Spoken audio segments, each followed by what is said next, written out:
कार्यपालिका चैप्टर है उसके बारे में पढ़ेंगे आज, डिटेल में पढ़ते हैं कि कार्यपालिका क्या है, क्योंकि आपके पॉलिटिकल के 4 चैप्टर है आपका कार्यपालिका, ठीक है। डिटेल में पढ़ेंगे आज कार्यपालिका के बारे में, कार्यपालिका क्या है, कार्यपालिका किसको कहते हैं, कार्यपालिका के प्रकार क्या है, या कार्यपालिका के कार्य क्या होते हैं, ये सारा आज इस वीडियो में हम पढ़ेंगे, ठीक है।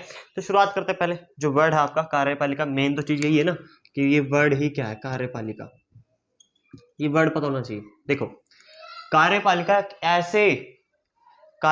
के ऐसे समूह या ऐसे सदस्यों का एक समूह है जो कि हमारे देश में नीतिगत फैसलों का निर्माण करता है और उनको हमारे देश में लागू करता है। समझ में? ये थोड़ी किताबी लैंग्वेज है। अब हमारे लैंग्वेज में आओ। देखो, कार्यपालिका 15 मंत्रियों का एक ऐसा समूह है जो कि हमारे देश में बड़े बड़े फैसले लेता भी है और उनको लागू भी करता है। ये है कार्यपालिका, इसको कहते हैं कार्यपालिका हमारे देश में, ठीक है। तो देखो, कार्यपालिका हमारे देश में भाई फैसले भी लेती है, नो डाउट फैसले लेती है। हमारे देश में बड़े बड़े फैसले हैं जो कार्यपालिका लेती है। कार्यपालिका में 15 मंत्री होते हैं मेन, ठीक है, मेन 15 मंत्री होते हैं। तो ये बड़े बड़े फैसले हमारे देश में लेते हैं, ठीक है। और ये 15 मंत्री कौन होते हैं? वही ये 15 मंत्री होते हैं जो कि हमारे देश में बड़े बड़े पदों पर आसीन है, जैसे कि हमारे देश का प्रधानमंत्री। हमारे देश का प्रधानमंत्री इस कार्यपालिका का मेन अध्यक्ष होता है, प्रधानमंत्री, ठीक है।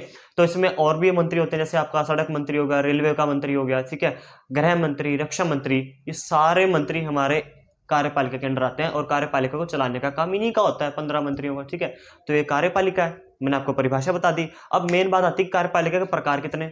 कई देशों में कार्यपालिका जो होती है उसके अलग अलग नाम है। जैसे आप कहीं जाओ तो राष्ट्रपति है, कहीं जाओगे चांसलर मिलेगा आपको, जर्मनी का हिटलर का नाम चांसलर था, है ना, तो चांसलर भी मिलेगा आपको। कहीं कहीं जैसे आप हमारे देश में आओगे तो हमारे देश में आपको कार्यपालिका का नाम तो मिलेगा, पर यहाँ पर 2 व्यक्ति मिलेंगे आपको, प्रधानमंत्री और राष्ट्रपति, है कि नहीं।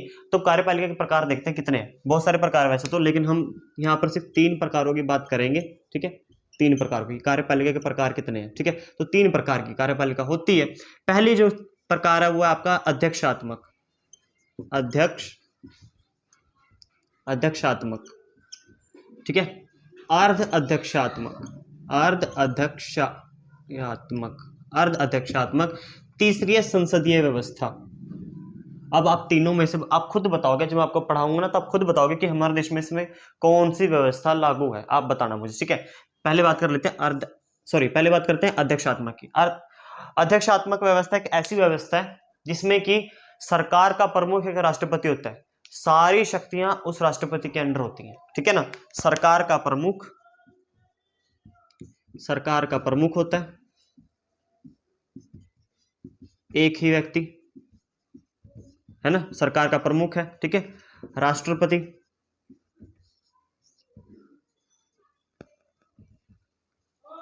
और राष्ट्रपति में सारी शक्तियां केंद्रित होती हैं।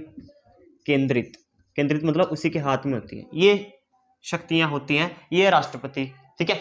तो यह संसदीय अध्यक्षात्मक व्यवस्था जिसमें कि एक राष्ट्रपति मेन होता है और सारी शक्तियां उसके अंडर होती हैं, ये है अध्यक्षात्मक। ऐसी व्यवस्था आपको कहां मिलेगी जरा सोचो, जब तक मैं बताता हूं। अर्ध अध्यक्षात्मक में 2 व्यक्ति होते हैं, 2 व्यक्ति, कौन कौन? एक होता है आपका राष्ट्रपति, ठीक है, एक राष्ट्रपति और प्रधानमंत्री, ये दोनों होते हैं। इन दोनों में फर्क ये है कि इनके पास शक्तियां सेम होती हैं, थोड़ी सी राष्ट्रपति के पास ज्यादा होती हैं, थोड़ी प्रधानमंत्री के पास ज्यादा होती है। तो इनके पास शक्तियां, दोनों के पास शक्तियां होती हैं, ये ध्यान रखना कि दोनों के पास शक्तियां होती है। अर्ध अध्यक्षात्मक में शक्ति सिर्फ एक आदमी के पास, राष्ट्रपति के पास, और प्रधानमंत्री सिर्फ नाम मात्र का, प्रधानमंत्री को कोई पूछता तक नहीं, यहाँ पर नाम मात्र का। अमेरिका के प्रधानमंत्री का नाम सुना? नहीं सुना होगा, क्योंकि वहां का जो मेन व्यक्ति है जिसके हाथ में पावर है वो राष्ट्रपति है, इसलिए वहां के राष्ट्रपति का आप नाम सुनते होंगे, जो बाइडेन, ठीक है ना, उसका नाम सुनते होंगे, पर प्रधानमंत्री का नाम आप कभी कभी सुनते हो, क्योंकि अमेरिका में प्रधानमंत्री के पास शक्तियां है ही नहीं, बहुत कम है, होंगी तो बहुत कम है। अर्ध अध्यक्षात्मक में शक्तियां दोनों के पास है, राष्ट्रपति के पास भी है और प्रधानमंत्री के पास भी है। ये व्यवस्था आपको श्रीलंका में मिल सकती है, ठीक है। अब आओ तीसरी व्यवस्था में, संसदीय व्यवस्था। संसदीय व्यवस्था में देखो भाई, संसदीय व्यवस्था में एक लोकसभा होती है, एक लोकसभा, ठीक है। लोकसभा का जो मेन नेता होता है वही क्या बनता है? प्रधानमंत्री। लोकसभा का मेन मंत्री क्या बनता है? नेता। लोकसभा का जो नेता होता है वो क्या बनता है? प्रधानमंत्री बनता है, ठीक है। हमारे यहाँ पर राष्ट्रपति नाम मात्र का है और मेन पावर किसके हाथ में? प्रधानमंत्री के हाथ में है, तो ये है संसदीय व्यवस्था। इसी व्यवस्था को हमने हमारे देश में लागू किया हुआ है। ठीक है, समझ में आया अब आपको? ये तीनों व्यवस्थाएं संसदीय व्यवस्था के तहत हमने राष्ट्रपति को भी कुछ शक्तियां दी हुई हैं और प्रधानमंत्री के पास भी है, लेकिन जो भी राष्ट्रपति की शक्तियां उनका यूज राष्ट्रपति प्रधानमंत्री से बिना पूछे नहीं कर सकता। इसका मतलब हमारे देश में मेन जो सत्ता है, मेन पावर किसके हाथ में? प्रधानमंत्री के हाथ में ही है, क्योंकि राष्ट्रपति की बहुत सारी शक्तियों का यूज खुद प्रधानमंत्री ही करता है।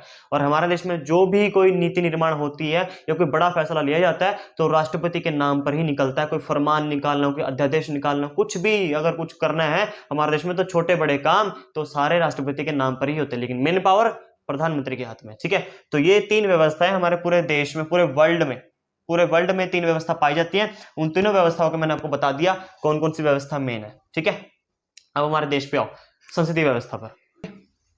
अब हम अपनी संसदीय व्यवस्था की बात करेंगे। इस संसदीय व्यवस्था में होता क्या? देखो भाई, तुम्हें अपने देश के बारे में मालूम होगा, जिनको नहीं मालूम जरा आप ध्यान से पढ़े भाई। ठीक है, और मेरी बात को नोट डाउन करते रहे, जो भी तुम्हें इंपॉर्टेंट लगे कि ये बात भैया ने बोली है तो नोट डाउन करनी जरूरी है, तो नोट डाउन कर लेना जो तुम्हें इंपॉर्टेंट लगे मेरी बात को। ठीक है, अब मैं तुम्हें संसदीय व्यवस्था के बारे में बता दूं जरा। ठीक है, संसदीय व्यवस्था क्या होती है? चलो अब संसदीय व्यवस्था के बारे में पढ़ेंगे, कार्यपालिका के बारे में ही पढ़ेंगे। हमारे देश की कार्यपालिका संसदीय व्यवस्था। तो ठीक है, तो संसदीय व्यवस्था ये पढ़ेंगे। हमारे देश में यही व्यवस्था हमने अपनाई हुई है, संसदीय व्यवस्था। इस संसदीय व्यवस्था के तहत दो सदन है हमारे देश में। दो सदन कौन कौन से भाई? लोकसभा है,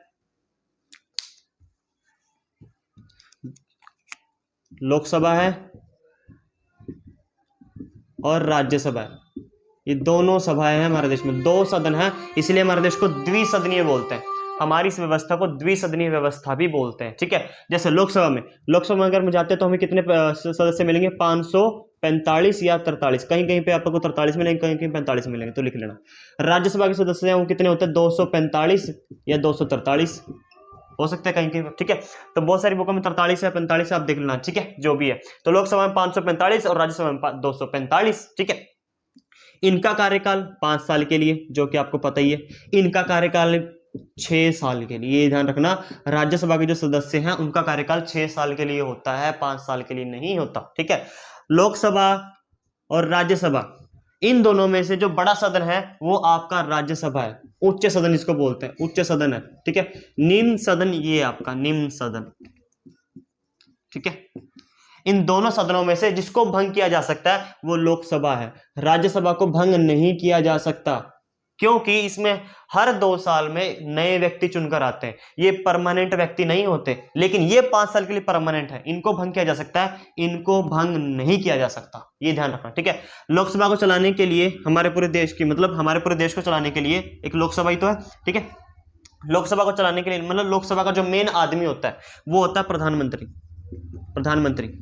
ठीक है, जिस व्यक्ति को लोकसभा में बहुमत प्राप्त होगी, जिस व्यक्ति को लोकसभा में बहुमत प्राप्त होगी, बहुमत का मतलब क्या है? ये 545 जो सीटें है ना, इसका हाफ प्लस 1 यानी कि 275 या 280 ले लो, तो 280 सीटें चाहिए तुम्हें प्रधानमंत्री बनने के लिए। इसका हाफ प्लस 1 ही तो करना है, तो 280 सीटें चाहिए बहुमत के लिए अगर तुम्हें प्रधानमंत्री बनना है। तो लोकसभा में प्रधानमंत्री कौन होगा? बहुमत दल का नेता होगा, जिसका बहुमत होगा उसी दल का नेता बनेगा। ये प्रधानमंत्री हमारे देश को चलाता है। ठीक है, वही हमारे देश के लिए नीति निर्माण करता है। ठीक है, राज्यसभा का तो देखो भाई, ये तो इनडायरेक्ट है, इनका इलेक्शन इनडायरेक्ट होता है। ठीक है, हर 2 साल में चेंज होते हैं, हर 2 साल बाद चेंज होते हैं। तो ये परमानेंट नहीं है, इसके सदस्य इनको बार बार लाना पड़ता है, इनका दोबारा चुनाव होता है, हर 2 साल बाद इनका चुनाव होता है। ठीक है, इसको भंग नहीं किया जा सकता, ये भंग हो सकती है। ठीक है, और प्रधानमंत्री लोकसभा क्या होता है? मेन हेड होता है, मेन अध्यक्ष होता है लोकसभा का। अच्छा, प्रधानमंत्री को शपथ दिलाने के लिए हमारे देश में कोई ऐसा व्यक्ति तो होना चाहिए ना जो प्रधानमंत्री से उच्च औहदा रखता हो, है कि नहीं? तो आप ये कह सकते हो, जब मैंने को संसदीय व्यवस्था पढ़ाई थी तो आप ये भी कह सकते थे कि यार एक बात बताओ आप सर, कि जब हमारे देश में प्रधानमंत्री के पास शक्तियां सारी हैं और राष्ट्रपति के पास कोई शक्ति नहीं है, तो हमने राष्ट्रपति को बना ही क्यों रखा, उसका पद ही क्यों बना रखा? आता दिमाग में तो ये बिल्कुल सही है। हमने प्रधानमंत्री के बाद राष्ट्रपति का पद इसलिए बना रखा है ताकि जब कभी प्रधानमंत्री का पद खाली हो या प्रधानमंत्री को शपथ दिलाने की बात आए तो शपथ तो प्रधानमंत्री के ऊंचे ओहदे का आदमी ही दिला सकता है, तो वो कौन दिलाएगा? राष्ट्रपति। इसलिए हमारे देश में हमने राष्ट्रपति को बना रखा है। जब भी कभी प्रधानमंत्री की प्रॉब्लम आएगी उस समय राष्ट्रपति देश को चलाएगा। ठीक है। और उसका जिम्मेदारी है कि वो फटाफट क्या करे, इलेक्शन करवाए और नए प्रधानमंत्री की नियुक्ति करे, उसको शपथ दिलवाए। इसलिए हमने हमारे देश में राष्ट्रपति का पद रखा हुआ है, ये है जरूरी बात, ठीक है। तो ये लोकसभा का जो सदस्य है मेन, वो है प्रधानमंत्री। अब प्रधानमंत्री जब बनता है, प्रधानमंत्री को शपथ दिलाएगा राष्ट्रपति। अब जैसी प्रधानमंत्री शपथ मिल जाएगी, उसी के बाद प्रधानमंत्री अपने 14 मंत्रियों का एक लिस्ट तैयार करता है, 14 मंत्री की, और बोलता है राष्ट्रपति को कि लो जनाब, ये मेरे 14 मंत्री की लिस्ट है, इनको भी आप शपथ दिलाओ। और ये 14 मंत्री वो मंत्री हैं जिनको मैंने अपने मंत्रालय दिए। मंत्रालय का मतलब रक्षा मंत्रालय दिया है, और सेवा विभाग, मान लो आपका चिकित्सा विभाग दिया है, ठीक है, रेल विभाग दिया है, सड़क विभाग दिया है। ये वो 14 मंत्री हैं जिनका विभाग मैंने बांट दिया, और आपको इनको भी शपथ दिलानी है। तो प्रधानमंत्री के साथ जब शपथ ग्रहण होगी, उसके 2-3 दिन बाद ही इन 14 मंत्रियों का भी शपथ ग्रहण समारोह किया जाएगा, जो कि प्रधानमंत्री की मंत्री परिषद कहलाती है। क्या कहलाती है? प्रधानमंत्री की मंत्री परिषद। और इस मंत्री परिषद का हेड भी कौन होता है? प्रधानमंत्री, एज यूजुअल, जो मैंने आपको पहले बताया, ठीक है। तो ये प्रधानमंत्री ही होता है मंत्री परिषद का भी हेड, क्योंकि इन 14 मंत्रियों का नाम रिकमेंड कौन करता है? ये प्रधानमंत्री ही करता है कि ये लो भाई, ये मेरे 14 मंत्री, इनका भी आप क्या कर दो, शपथ दिला दो, ठीक है। तो फिर राष्ट्रपति इनको भी शपथ दिलाता है, ठीक है। और अब बात आती है आपके कि इलेक्शन कैसे होता है, लोकसभा का इलेक्शन। देखो, लोकसभा का जो इलेक्शन होता है ना, लोकसभा का इलेक्शन याद रखना, डायरेक्ट होता है, डायरेक्ट। जनता डायरेक्ट लोकसभा के इलेक्शन में वोट डालकर आती है। राज्यसभा के इलेक्शन इनडायरेक्ट होता है। कैसा होता है? इनडायरेक्ट। इसमें हम वोट कर नहीं आते। राज्यसभा का इलेक्शन इनडायरेक्ट होता है और लोकसभा का इलेक्शन बिल्कुल डायरेक्ट होता है, जहां पर हम खुद, हमारी जनता वोट डालकर आती है। इनडायरेक्ट इलेक्शन राज्यसभा का इलेक्शन होता है, ठीक है। इस राज्यसभा में राष्ट्रपति के पास ये अधिकार है कि वो 12 ऐसे सदस्यों को मनोनीत कर सकता है। मनोनीत का मतलब है बिना चुनाव के राज्यसभा का सदस्य बना सकता है राष्ट्रपति 12 सदस्यों को। तो राज्यसभा में 12 सदस्यों को मनोनीत करता है राष्ट्रपति, ये ध्यान रखना। यहां पर 12 करता है, यहां पर 2 करता है। लोकसभा में 2 सदस्यों को वो बिना चुनाव के मनोनीत कर सकता है राष्ट्रपति, जब उसको लगे कि यार इनका प्रतिनिधित्व नहीं हुआ है, ठीक है, ये अगर खड़े होंगे इलेक्शन में तो ये जीत नहीं पाएंगे, और इनका प्रतिनिधित्व भी करवाना जरूरी है, रिप्रेजेंट करवाना जरूरी है। इसलिए काम करते हैं, इन 2 को मनोनीत कर देते हैं बिना इलेक्शन के, इनको 12 को कर देते हैं, ठीक है। 2 ऐसे के अंदर यहां पर 12 सदस्यों को मनोनीत करता है राष्ट्रपति खुद, और 12 सदस्य वो ऐसे सदस्य होते हैं जिन्होंने अपनी फील्ड में कोई महारत हासिल की हो, या तो कोई कला के क्षेत्र में करी हो, विज्ञान के क्षेत्र में करी हो, मनोरंजन के क्षेत्र में करी हो, या किसी खेल के क्षेत्र में करी हो। ऐसे 12 मंत्रियों को मनोनीत कर सकता है। जैसे कि मैं आपको उदाहरण देता हूं, पहला जो है वो है आपका सचिन तेंदुलकर, जो कि खेल के क्षेत्र में, उसको राज्यसभा का मेंबर बना रखा है। हेमा मालिनी है, जिसने मनोरंजन के काम में टीवी चैनल के क्षेत्र में बहुत अच्छी महारत हासिल करी है। तो ये 2 व्यक्ति हैं जिनको राज्यसभा में सदस्य बनाया हुआ है, ठीक है।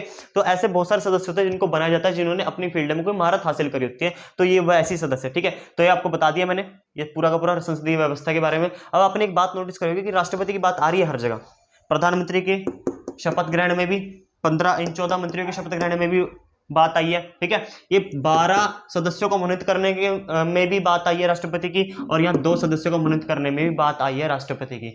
जी हाँ, तो हम राष्ट्रपति के बारे में ही पढ़ने जा रहे हैं, ठीक है। तो चलते राष्ट्रपति के बारे में पढ़ेंगे। देखो भाई, राष्ट्रपति हमारे देश का प्रमुख प्रथम व्यक्ति है।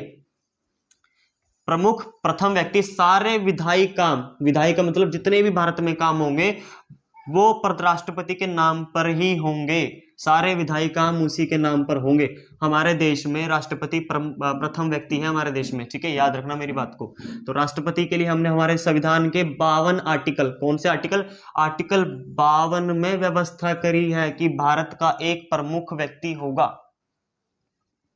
ठीक है। तो आर्टिकल 52 के अंदर हम लोगों ने राष्ट्रपति की व्यवस्था करी है, राष्ट्रपति की, ठीक है। अब राष्ट्रपति हमारे देश का प्रमुख है, बताई दिया मैंने आपको, देश का प्रमुख। राष्ट्रपति देश का प्रमुख व्यक्ति है, ठीक है, प्रथम व्यक्ति है, ठीक है। विधायी काम सारे इन्हीं के नाम पर होते हैं। विधायी काम का मतलब जितने भी कानूनी कार्य होंगे वो सारे इन्हीं के नाम पर होंगे। विधायी कार्य इन्हीं के नाम पर होते हैं सारे सारे, ठीक है। और आपका हमारे राज्यों को रिप्रेजेंट करता है, राज्यों का प्रतिनिधित्व करता है। ये बात याद रखना कि हमारा जो राष्ट्रपति है हमारे देश में, हमारे देश की बात कर रहा हूं, बाहर के लेवल पर राष्ट्रपति पूरे देश को रिप्रेजेंट करता है। बाहर के लेवल पर, मैं अपने देश की बात कर रहा हूं, हमारे देश में राष्ट्रपति राज्यों का प्रतिनिधित्व करता है, राज्यों का। और हमारे देश का रिप्रेजेंट कौन करता है? हमारे देश को रिप्रेजेंट हमारे भारत में वो करता है पीएम। कौन करता है? पीएम करता है हमारे देश में, ठीक है। लेकिन बाहर की बात करें तो बाहर राष्ट्रपति हमारे पूरे देश को रिप्रेजेंट करता है, ठीक है, ये याद रखना। तो ये है हमारे देश के राष्ट्रपति की बात, आर्टिकल 52 में करी गया। अब राष्ट्रपति कौन बन सकता है, कौन नहीं बन सकता, योग्यता भी देख लेते हैं। योग्यता जरूरी है, ठीक है ना, कहीं आपको भी बनने का मन हुआ तो बन जाओगे ना भाई। तो देखो, सबसे पहला भारतीय होना चाहिए, भारतीय होना चाहिए। दूसरी बात, आपराधिक मामले नहीं होने चाहिए, कोई भी आपराधिक मामले नहीं होने चाहिए, कोई भी दर्ज नहीं होना चाहिए, ठीक है। और दिवालिया नहीं होना चाहिए, दिवालिया मतलब बैंकरप्ट, जिसके ऊपर की कर्जा चढ़ा हो बहुत सारा बैंक का, वो नहीं होना चाहिए, ठीक है। उम्र होनी चाहिए 35 साल, 35 साल उम्र होनी चाहिए, ठीक है। कोई सरकारी पद पर ना हो, ये भी जरूरी है, जो राष्ट्रपति के लिए खड़ा रहो सरकारी पद पर नहीं होना चाहिए, ठीक है। लोकसभा या राज्यसभा का सदस्य बनने के लायक हो, ये याद रखना, लोकसभा या राज्यसभा का सदस्य बनने के लायक हो, सदस्य बनने के लायक, ये याद रखना, ठीक है। तो ये सारे पॉइंट्स है, ये 5-6 पॉइंट है जो कि एक योग्यता रखते हैं हमारे देश में राष्ट्रपति बनने की, ये याद रखना, ठीक है। तो इन सब तरीकों से आप राष्ट्रपति के इलेक्शन लड़ सकते हो। आपकी उम्र 35 साल होनी चाहिए, आप भारतीय होने चाहिए, आप कोई सरकारी पद पर नहीं होने चाहिए। जब आप इलेक्शन लड़ रहे होंगे आपको वहां से इस्तीफा देना, तब जाकर आपको राष्ट्रपति पद के लिए खड़ा होना है, ठीक है। और लोकसभा या राज्यसभा सदस्य बनने की आपके अंदर सारी खूबियां या योग्यताएं होनी चाहिए, तभी जाकर आप राष्ट्रपति के इलेक्शन में खड़े हो सकते हो, कैंडिडेट बन सकते हो, ठीक है। तो ये सारी योग्यता है राष्ट्रपति की, ठीक है। अब राष्ट्रपति की योग्यता तो पढ़ ली, अब राष्ट्रपति की विशेष शक्तियां या विशेषाधिकार क्या है, बड़ी इंपॉर्टेंट बात है। तुम्हें पूछा जाएगा बताओ राष्ट्रपति के विशेषाधिकार क्या है, सीबीएसई पूछता है, तुम्हारा स्कूल तुमसे पूछेगा 5 नंबर में, बताओ राष्ट्रपति के विशेषाधिकार क्या है, तो अब आपको बताए जाएंगे राष्ट्रपति के विशेषाधिकार, ये ध्यान दीजिए अब क्या है, ठीक है। आपको मैंने पहली बात बता दी कि सारे विधायी काम किसके अंडर से होते हैं, राष्ट्रपति के अंडर से होते हैं, ठीक है। उसके सारे के सारे जो काम होते हैं राष्ट्रपति के नाम पर ही होते हैं हमारे देश में, ठीक है।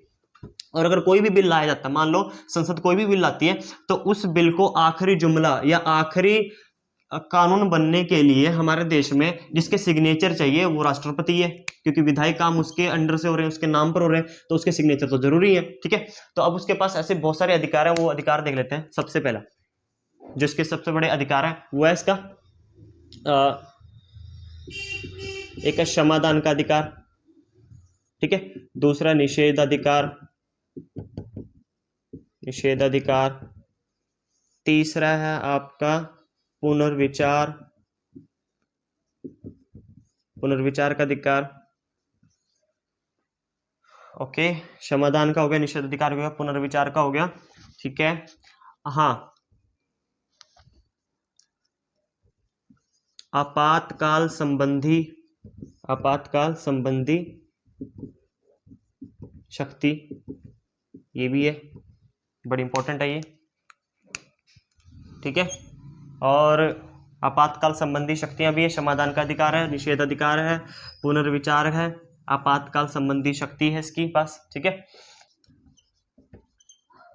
प्रधानमंत्री नियुक्ति संबंधी शक्ति, ये भी याद रखना, ये 5 शक्तियां हैं और आपसे 5 नंबर में पूछा जा सकता है, ठीक है।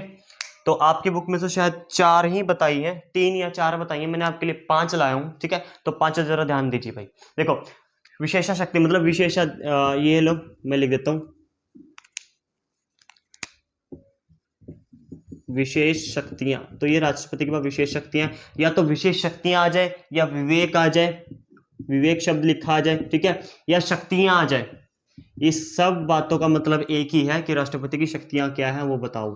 तो जहां पर तुम विशेषाधिकार लिखा आ जाए, विशेष शक्ति लिखा आ जाए, या विवेक लिखा आ जाए, या शक्ति लिखा आ जाए, इसका मतलब एक ही है कि राष्ट्रपति की शक्तियां क्या है। तो सबसे पहले राष्ट्रपति की शक्ति है क्षमादान का, क्षमादान।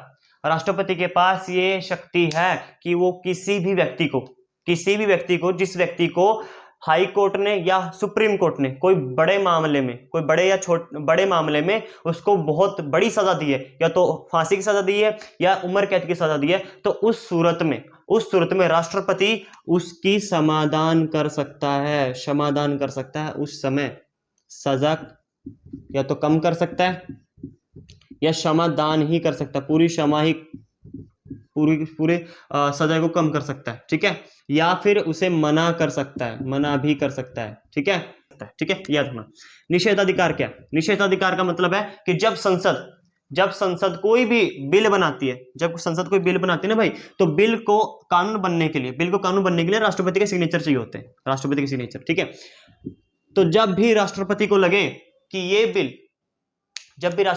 कि इस बिल पर साइन आज नहीं करूंगा, मैं कल करूंगा या परसों करूंगा, या डिले करना है, उस बिल के ऊपर डिले करना है राष्ट्रपति को, तो वो उस बिल को अपने पास सार्वजनिक रख सकता है। सार्वजनिक का मतलब अपने ड्रॉअर में रख सकता है, और तब तक सिग्नेचर नहीं करेगा जब तक कि उसका दिल ना कहे या उसका जमीर ना करे, ठीक है ना। तो तब तक वो सिग्नेचर उसके ऊपर नहीं करेगा, और फिर संसद उसके ऊपर दबाव नहीं डाल सकती, ये उसका अधिकार है।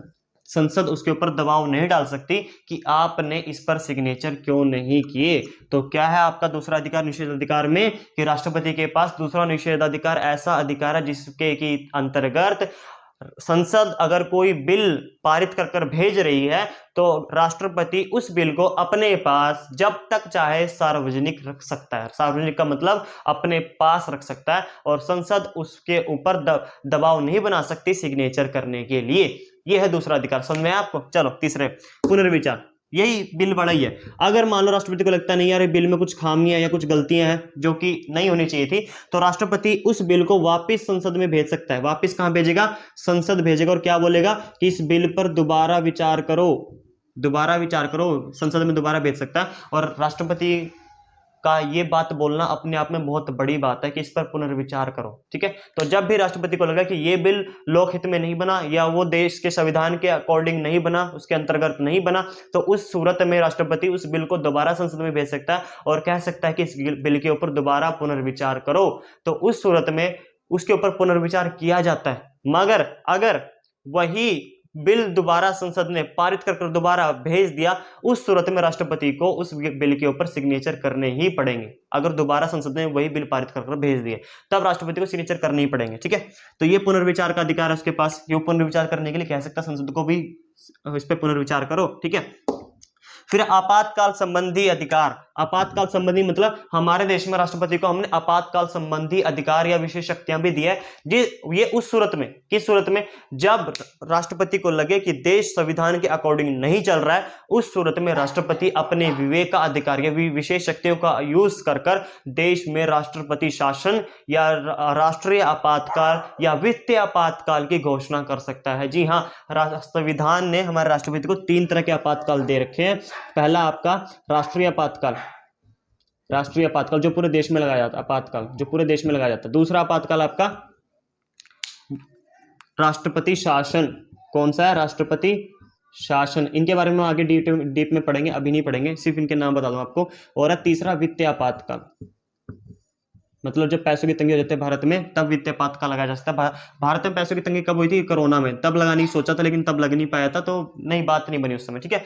तो राष्ट्रीय आपातकाल हमारे पूरे देश पे लगाया जाता है। या तो कोई भारी खतरा हो, या कोई आंतरिक या गृह युद्ध की स्थिति हो जाए, या बाहर से कोई खतरा हो देश पे, या कोई हमारे देश पर या कोई दूसरा देश हमारा पड़ोसी देश हम पे हमला करने की कोशिश करने वाला है, तो उस सूरत में राष्ट्रपति हमारे देश में राष्ट्रीय आपातकाल की घोषणा कर सकता है। ये उसके पास अधिकार है, ठीक है। फिर दूसरा राष्ट्रपति शासन। ये राष्ट्रपति शासन राज्यों के लिए होता है। राष्ट्रीय आपातकाल देश के लिए, राष्ट्रपति शासन एक राज्यों के लिए एक आर्टिकल बनाया हुआ है कि जब भी कोई राज्य अपने संविधान के अकॉर्डिंग काम करने में असमर्थ हो, संविधान के अकॉर्डिंग काम नहीं कर पा रहा है, वहां पर जब शासन व्यवस्था पूरी तरीके से खत्म हो जाए, तो उस सूरत में राष्ट्रपति उस राज्य के अंदर राष्ट्रपति शासन लगा सकता है, ठीक है। ये बात है। वित्तीय आपातकाल तो आपको बता दिया कि पैसे की तंगी जब आए तो हमारे देश में वित्तीय आपातकाल लग सकता है, ठीक है, ये भी बता दिया। अब प्रधानमंत्री नियुक्ति शक्ति। राष्ट्रपति के पास ये जो आपकी 5वीं शक्ति है, बहुत इंपॉर्टेंट शक्ति है। इस शक्ति के तहत बताता हूं आपको क्या है। देखो, अगर आपको संसद में प्रधानमंत्री बनना है, तो आपको बहुमत चाहिए। बहुमत का मतलब 275 चाहिए या 276 ले लो भाई, तभी तुम प्रधानमंत्री बन सकते हो, क्योंकि 1/2+1 करना है ना, तो इसके लिए आपको ये सीटें चाहिए। अब अगर किसी को भी ये सीटें ना मिले तो, जब इलेक्शन हो जाए और किसी को भी सीटें ना मिले तो उस सूरत में क्या होगा? या फिर दो व्यक्ति खड़े हैं और वो ये दावा कर रहे हैं कि मेरे पास बहुमत है, मेरे पास बहुमत है, तो उस सूरत में राष्ट्रपति क्या करे? तो उस सूरत में राष्ट्रपति अपने विवेक का शक्ति का यूज करता है और वो कहता है, अगर दो लोग कह रहे हैं कि मेरे पास बहुमत है या किसी के पास बहुमत नहीं है, तो उस सूरत में राष्ट्रपति उस व्यक्ति को बोलता है कि भाई मैं तुम्हें प्रधानमंत्री तो बना देता हूं, मैं तुम्हें प्रधानमंत्री बना देता हूं, पर तुम्हें कुछ दिनों के अंदर, कुछ दिनों का टाइम देता है राष्ट्रपति, उन दिनों के अंदर तुझे अपना पूरा का पूरा समर्थन मुझे दिखाना है, अपने पूरे विधायक लाकर मुझे दिखा कि तेरे पास इतने विधायक है या नहीं है, अगर है तो मैं तेरे को प्रधानमंत्री बना देता हूं, अगर नहीं है तो मैं तुझे प्रधानमंत्री नहीं बना सकता। ये होता है। दो व्यक्ति खड़े हैं, जब राष्ट्रपति को लगे कि दो व्यक्ति खड़े हैं, उसमें किसको प्रधानमंत्री बनाया जाए, तो राष्ट्रपति उनमें से एक व्यक्ति को चूज करेगा और बोलेगा मैं तुझे प्रधानमंत्री बना देता हूं, पर उससे पहले तो एक काम कर, अपने सारे विधायक ला और मुझे दिखा कि तेरे पास कितने विधायक हैं। इतने विधायक हैं, अगर मैं तुझे प्रधानमंत्री बनाऊं, उतने विधायक हैं तेरे पास, 276 विधायक हैं, अगर हैं तो ठीक है, तो तेरे को बना देता हूं। ये अधिकार है राष्ट्रपति के पास, प्रधानमंत्री नियुक्ति संबंधी शक्ति का अधिकार। ठीक है, तो ये देखो सारे शक्तियों के अधिकार है हमारे राष्ट्रपति के पास। कोई नहीं कह सकता हमारे देश में कि राष्ट्रपति हमारा नाम मात्र का है। ठीक है ना, ये देखो कोई नाम मात्र, कहाँ नाम मात्र का नहीं है, शक्तियां उसके पास बहुत सारी है। तो यह पूरे राष्ट्रपति की शक्तियों का बखान मैंने आपके सामने कर दिया, ये पूरे राष्ट्रपति की शक्तियां थी। अब हम पढ़ेंगे हमारा एंड ऑफ द एंड्स, प्रधानमंत्री। जी हाँ, आ गए हम प्रधानमंत्री के ऊपर। देखो भैया, प्रधानमंत्री की बात करेंगे, उससे पहले मैं आपको कुछ एक बात बता दूं, वो है आपके राष्ट्रपति की बात तो हमने कर ली, अब हमें थोड़ी सी बात करनी है उपराष्ट्रपति के बारे में। जी हाँ, उपराष्ट्रपति, जब राष्ट्रपति की बात कर ही लिया है तो उपराष्ट्रपति की बात भी बनती जरूरी है भाई। देखो, उपराष्ट्रपति हमारे देश में होता है, ठीक है। उपराष्ट्रपति हमारे देश में एक ऐसा व्यक्ति है जो कि राष्ट्रपति की मृत्यु के बाद या राष्ट्रपति की इस्तीफे के बाद खुद राष्ट्रपति बनता है और परमानेंट नहीं होता, ये ध्यान रखना।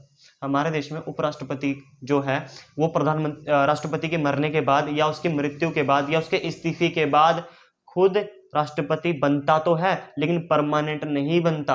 वो बनता है सिर्फ 6 महीने के लिए, और 6 महीने के अंदर उसको राष्ट्रपति का इलेक्शन दोबारा करवाना होता है और उस जगह के ऊपर किसी राष्ट्रपति को बैठाना होता है, उसकी जगह उपराष्ट्रपति की है। हमारे देश में उपराष्ट्रपति परमानेंट नहीं होता राष्ट्रपति के मरने के बाद, लेकिन आपका अमेरिका में परमानेंट हो जाता है। जी हाँ, अमेरिका में परमानेंट हो जाता है राष्ट्रपति। अब हमारे देश में हमने उपराष्ट्रपति का पद बनाया किस लिए? जब भी देखो, मैंने तुम्हें बताया ना भाई, जब हमारे देश में हमारे राष्ट्रपति की मृत्यु हो जाए या वो इस्तीफा देके चला जाए तो उस सूरत में उपराष्ट्रपति राष्ट्रपति कुर्सी पर बैठता है। ठीक है ना, जैसे तुम्हारे स्कूल में होता है वाइस प्रिंसिपल है और प्रिंसिपल है। जब प्रिंसिपल नहीं होता तो तुम्हारे देश को कौन चलाता है? वाइस प्रिंसिपल चलाता है, प्रिंसिपल बनकर। वैसे ही यहाँ पर है, जब हमारे देश में राष्ट्रपति नहीं होता तो हमारे देश में राष्ट्रपति बनकर हमारे पूरे शासन व्यवस्था को उपराष्ट्रपति ही चलाता है। ये बात है, ठीक है। तो उपराष्ट्रपति का पद हमने बनाया हुआ है, ये याद रखना, ठीक है। उपराष्ट्रपति का पद भी वही इनडायरेक्ट इलेक्शन होते हैं, उसमें हम वोट कर नहीं आते, है ना, इनडायरेक्ट इलेक्शन है। इनके बारे में हम अगली वीडियो में पढ़ेंगे, इनडायरेक्ट इलेक्शन और डायरेक्ट इलेक्शन क्या है, ठीक है, वो ध्यान रखना। चलो हम नेक्स्ट देख लेते हैं, ठीक है। नेक्स्ट हमारा प्रधानमंत्री, क्या प्रधानमंत्री। अभी प्रधानमंत्री क्या वाला है, तुम्हें सबको पता प्रधानमंत्री क्या है। मैंने तुम्हें क्या बताया था, लोकसभा में बहुमत दल का नेता, लोकसभा में बहुमत दल का नेता, यही तो बताया था कि लोकसभा में जिसके पास बहुमत है उसी दल का नेता क्या बनता है, पीएम बनता है। और कितने सालों के लिए बनेगा? 5 साल के लिए, 5 साल के लिए पीएम बनेगा, है कि नहीं। अच्छा, शपथ कौन दिलाएगा? राष्ट्रपति, शपथ दिलाएगा राष्ट्रपति, ये लो, ठीक है। और इस प्रधानमंत्री के नीचे क्या होती है? 14 मंत्रियों का एक सदस्यता टीम होती है, उस टीम का नाम क्या है? मंत्री परिषद। क्या नाम उस टीम का? तो मंत्री परिषद नाम उस टीम का, ठीक है ना। लगता है हमारे मार्कर में इंक खत्म हो गई है, लेकिन कोई बात नहीं, मुश्किलें लाख आएंगी लेकिन हम फिर भी पढ़ेंगे, है ना। तो मंत्री जो हमारे प्रधानमंत्री, उनके काम को और आसान बनाने के लिए हमारे मंत्री के नीचे हमने 15 मंत्रियों की व्यवस्था करी है, उनको बोलते हैं मंत्री परिषद। और एक फैक्ट बताता हूं आपको, देखो आर्टिकल 74 में लिखा हुआ है, आर्टिकल 74 में लिखा हुआ है हमारे देश के संविधान में कि राष्ट्रपति अपनी सारी शक्तियों का यूज मंत्री परिषद के अंतर्गत करेगा। मतलब राष्ट्रपति को अगर अपनी शक्तियों का यूज करना है तो आर्टिकल 74 के तहत वो मंत्री परिषद के द्वारा उन शक्तियों का यूज करेगा। और राष्ट्रपति मंत्री परिषद की सलाह भी लेता है काम करते समय। कोई भी काम करना हो राष्ट्रपति का तो वो मंत्री परिषद की सलाह के बिना नहीं कर सकता। ये आपके संविधान में लिखा हुआ है कि राष्ट्रपति कोई भी काम करेगा तो मंत्री परिषद की सलाह पर ही करेगा, ये लिखा हुआ है। ये है मंत्री परिषद, ठीक है। इन 15 मंत्रियों को शपथ कौन दिलाएगा, बताया था मैंने, शपथ ग्रहण कौन दिलाता है, राष्ट्रपति ही दिलाता है इनको, ठीक है। अच्छा, ये पहले ये 15 मंत्री नहीं थे, मतलब पहले इनकी संख्या, ये जो 15 मंत्री अब हैं, पहले इनकी संख्या 15 नहीं थी, पहले इनकी संख्या 17-18 थी, 17 से 18 थी। लेकिन बाद में जब सरकार को लगा कि 2-3 पद फिजूल के बनाए हैं तो उस सूरत में सरकार ने 2003 में 51वां संशोधन किया संविधान का, 51वां संशोधन किया संविधान का 2003 में, और इस 17 या 18 संख्या को उन्होंने परमानेंट 15 की संख्या में परिवर्तित कर दिया और कह दिया कि अब से हमारे देश में 2003 से 15 मंत्रियों के अलावा और मंत्री नहीं होंगे। तो हमारे देश में 15 मंत्री ही हैं, उसके अलावा हमारे देश में कोई बड़े और मंत्री नहीं होते, ठीक है, ये ध्यान रखना। अब मेन बात, तो प्रधानमंत्री की सबसे बड़ी मेन समिति क्या है और वो ग्रुप कौन सा जो प्रधानमंत्री को काम करने में सहायता करता है, वो है मंत्रिपरिषद। अब जरा एक बात देखो, अगर मान लो मंत्रिपरिषद का हेड कौन है, प्रधानमंत्री ही है। मंत्रिपरिषद का अध्यक्ष कौन है, पीएम ही तो है, ठीक है, मंत्रिपरिषद का अध्यक्ष पीएम है। मान लो अगर मंत्रिपरिषद में आपका प्रधानमंत्री की डेथ हो जाए या प्रधानमंत्री इस्तीफा दे दे तो उस सूरत में क्या होगा, मंत्रिपरिषद होगी या नहीं होगी, बोलो जरा कमेंट सेक्शन में बताओ, होगी या नहीं होगी, नहीं होगी, क्योंकि पीएम की मंत्रिपरिषद है ये। अगर पीएम ही नहीं रहा, अगर पीएम ने इस्तीफा दे दिया या पीएम की मृत्यु हो जाती है तो उस सूरत में मंत्रिपरिषद भी खत्म हो जाती है। उस सूरत में फिर दोबारा मंत्रिपरिषद का गठन होगा, दोबारा इलेक्शन होगा और दोबारा पीएम बनेगा, ये ध्यान रखना, ठीक है। अगर मंत्रिपरिषद में कोई भी मंत्री की मृत्यु हो जाए या वो मंत्री इस्तीफा देकर चला जाए तो उसकी सिर्फ एक सीट खाली होगी, सिर्फ एक सीट। मगर अगर आपका प्रधानमंत्री की मृत्यु हो जाए तो उस सूरत में पूरे के पूरे 15 मंत्रियों की सीट ही खाली हो जाती है, ये ध्यान रखना, क्योंकि मेन हेड ही पीएम, अगर वही नहीं रहा तो मंत्रिपरिषद भी किस चीज की, फिर इसलिए पूरी भंग हो जाती है मंत्रिपरिषद भी, दोबारा से इलेक्शन करवाया जाता है, ठीक है। तो यह पूरी मंत्रिपरिषद का, ओके। नेक्स्ट बात करते हैं, इनके काम क्या भाई, मंत्रिपरिषद के काम क्या है। मंत्रिपरिषद का जो काम है मुख्य है वो तुम्हें पता ही है, हमारी नीतियों को लागू करवाना, नीतियों को लागू लागू करवाने का काम किसका, हमारे देश में मंत्रिपरिषद का। बड़े से बड़े निर्णय हमारे देश की मंत्रिपरिषद लेती है, बड़े से बड़ा निर्णय हमारे देश में मंत्रिपरिषद के बिना नहीं हो सकता, ठीक है। मंत्रिपरिषद आपके किसके प्रति जवाब देती है, मंत्रिपरिषद लोकसभा के प्रति जवाब देती है। लोकसभा हमारे देश में 2 सदन बताते हैं ना, राज्यसभा लोकसभा, तो लोकसभा के प्रति जवाबदेह है हमारे देश की मंत्रिपरिषद। 15 के 15 मंत्री किसके प्रति जवाबदेह रहेंगे, लोकसभा के। लोकसभा जो भी कुछ पूछेगी वो 15 मंत्रियों को बताना ही पड़ेगा, ठीक है, याद रखना। तो 15 मंत्रियों पर कौन दबाव बनाकर रखता है, नियंत्रण कंट्रोल कौन रखता है, संसद के लोकसभा सदन रखता है, ठीक है, याद रखना। तो ये लोकसभा की बात करते हैं। तो यह है पूरे के पूरे आपके नीति निर्माण का कार्य मंत्रिपरिषद के अंडर होता है। पूरे छोटे से बड़े लेकर छोटे से बड़े जितने भी काम होते हैं पूरे मंत्रिपरिषद ही करता है, ठीक है। और मैंने आपको क्या बताया कि हमारे देश की नीति निर्माण व्यवस्था जो करती है, नीति को लागू जो करती है, और हमारे देश के लिए बड़े बड़े जो फैसले जो लिए जाते हैं वो मंत्रिपरिषद लेती है, ठीक है, मंत्रिपरिषद लेती है। तो क्या हमारे देश में पूरे नीति निर्माण में या नीति को लागू करने में सिर्फ क्या संसद ही है और कोई नहीं है, नहीं। हमारे देश में नीतियों को बनाने में, उनको लागू करने में हमारे देश की संसद की जो मदद करते हैं, हमारे देश की संसद की जो मदद करते हैं वो होते हैं आपके नौकरशाही। आगे आपका लास्ट टॉपिक, जी हाँ, आपसे क्वेश्चन पूछेगा नौकरशाही क्या है, बताइए, ठीक है ना। तो नौकरशाही बहुत इंपॉर्टेंट बात है भाई। देखो हमारे देश में बड़ी बड़ी जो नीतियां बनती हैं, देखो मैं आपको बताता हूँ, हमारे देश में जो बड़े बड़े कानून बनते हैं या बड़े बड़े जो बिल बनते हैं, उन बिलों का निर्माण नेता नहीं करते, उनकी खुद आईएएस और आईपीएस व्यक्ति करते हैं। ये मंत्रियों को, ये जो मंत्री हैं ये अपने नीचे अपने सेक्रेटरी बैठाते हैं, उनका नाम होता है आईएएस या आईपीएस, और उनको सचिव कहा जाता है। इन मंत्रियों के नीचे जो होता है सेक्रेटरी का बोलते हैं सचिव, ठीक है। तो मंत्री के सचिव होते हैं। तो बड़े बड़े जो बिल बनाते हैं, बिल बनाने में जो बड़े बड़े बिल हैं वो मंत्री नहीं बनाते, मंत्रियों का काम सिर्फ उन बिलों को संसद तक लेके आना है, लेकिन उन बिलों को बनाने का काम हमारे नौकरशाही करते हैं। नौकरशाही में कौन आता है, नौकरशाही में आपके 2 व्यक्ति आते हैं, वैसे तो बहुत सारे आते हैं, लेकिन मेन आपका आईएएस और एक आपका आईपीएस, ये 2 व्यक्ति होते हैं, ये ध्यान में रखना। ये नौकरशाही है।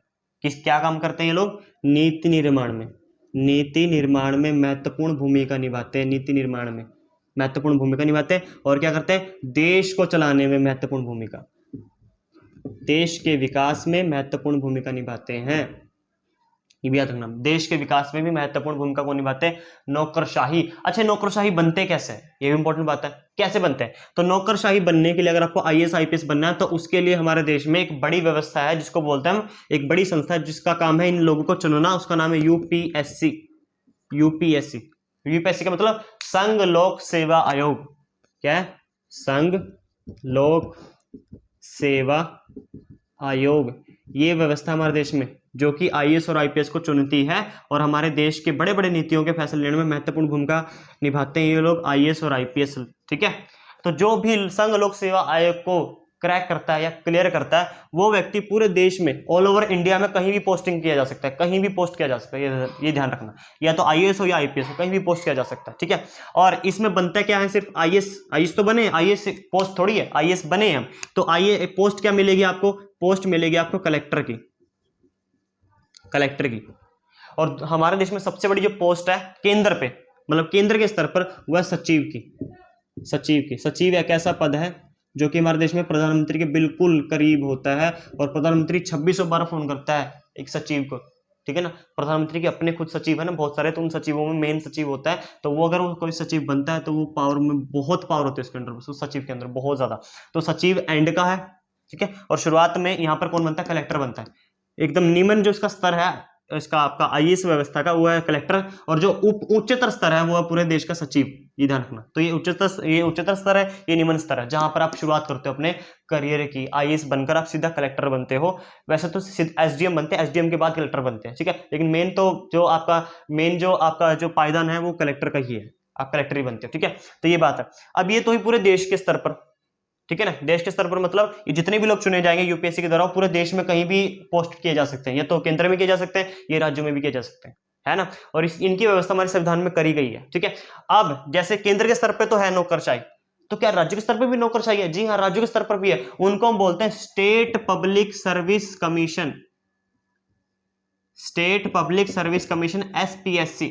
ठीक है ना, स्टेट पब्लिक सर्विस कमीशन। हमारे संविधान में लिखा हुआ है कि हर राज्य का अपना एक सर्विस कमीशन होगा, अपना हर राज्य का एक सर्विस कमीशन होगा। अब देखो क्या, मैं आपको किसी राज्य का नाम बताता हूं, जैसे यूपी है तो यूपी का क्या है, यूपीपीएससी, ये लो यूपीपीएससी है कि नहीं। जैसे बिहार है तो बिहार का ये लो BPSC, Bihar public service commission, UP public service commission, है कि नहीं। जैसे हरियाणा तो हरियाणा का HPSC, Haryana public service commission, है कि नहीं। तो ये सारे पब्लिक सर्विस, हर राज्य का अपना पब्लिक सर्विस कमीशन होता है जो कि अपने नौकरशाहों को चुनता है। अच्छा, इसमें क्या होता है, देखो इस व्यवस्था में तो आप इस यूपीएससी की व्यवस्था में तो आप सीधा क्या बने, आईएएस बने। इस व्यवस्था में आप सिर्फ एसडीएम बनोगे, एसडीएम बनोगे।